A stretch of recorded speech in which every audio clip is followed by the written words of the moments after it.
Kita sekarang ada di Kongsen, Kongko Seni. Sekarang kita berbincang-bincang dengan Pak Sudi Purwono. Beliau dikenal dengan Nono, Non O. Nah, tak tahu Pak Nono, ini pengalaman Bapak sebagai kartunis, ilustrator ini perkembangannya bagaimana nih? Untuk merawat tetap semangat, punya spirit berkarya terus-menerus, karena karya-karya beliau ini luar biasa, dan beliau melihat kartun, karikatur, menggambarkan objek ini dari sudut yang berbeda dengan yang lain, yang tidak hanya flat. Monggo Pak.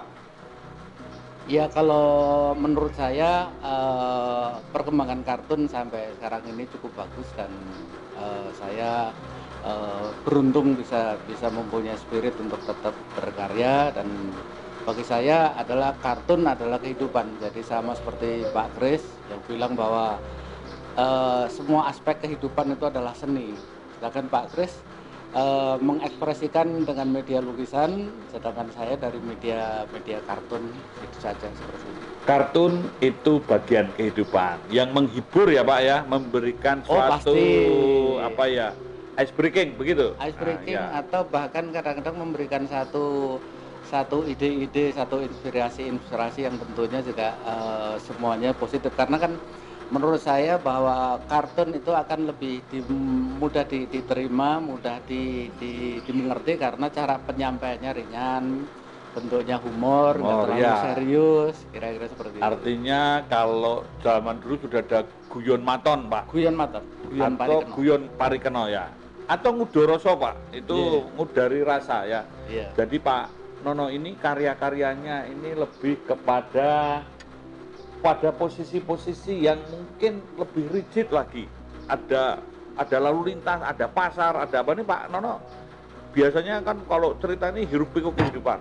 Ya kalau menurut saya mencoba sesuatu yang baru yang selama ini belum banyak dieksplorasi. Misalnya bagaimana membuat kartun itu supaya lebih 3 dimensi, dalam arti bahwa tidak semuanya flat, dalam arti misalnya banyak kartun-kartun yang sifatnya itu 2 dimensi. Jadi saya merasa bahwa kalau misalnya saya seperti Pak Kris sampaikan tadi, kalau kita menggambar satu kemacetan apakah itu di keramaian di jalan raya, di tempat-tempat umum, kalau kita menggambarkan secara 2 dimensi itu rasanya tidak kena begitu Pak Kris. Harus ada sudut pandang lain dari atas atau apa.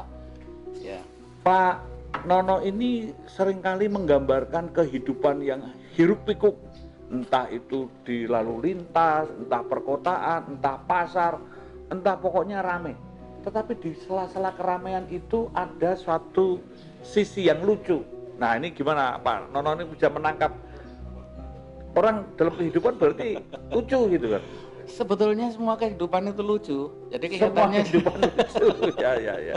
Jadi kita aja terlalu serius. Jadi padahal kalau kita cermati misalnya, ya sebetulnya lucu, semua sisi kehidupan itu lucu. Nah, saya mencoba mengungkapkan hal-hal yang sifatnya humoristik itu ke dalam bentuk-bentuk kartunal yang jadi lebih mudah dicerna begitu.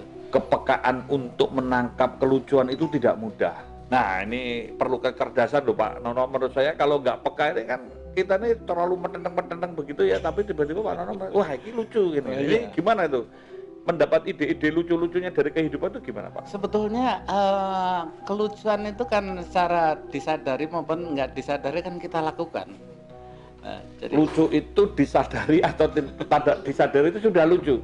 Nah sekarang Pak Nono nih kan kadang-kadang memang kehidupan ini orang mengeluh, orang susah, tapi lucu juga. Ini lucunya di mana Pak? Ini kadang-kadang kan kalau yang bukan kartunis itu menangkap lucunya kan kalau dipikir gitu nggak ketemu lucunya gitu Pak. Ketemu lucu.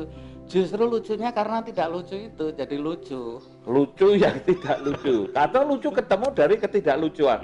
Nah, memang ketika melihat karya Pak Nono orang jadi terperangah. Oh iya, ternyata lucu itu menyadarkan. Lucu itu sebagai sesuatu boleh dikatakan trigger atau semacam pemantik gitu ya Pak ya, untuk juga mengedukasi. Kartun lucu yang kadang dari tidak lucu dari kehidupan yang syarat dengan hal lucu sebagai pemantik untuk tetap menjaga waras dan semangatnya spirit akan hidup dan kehidupan.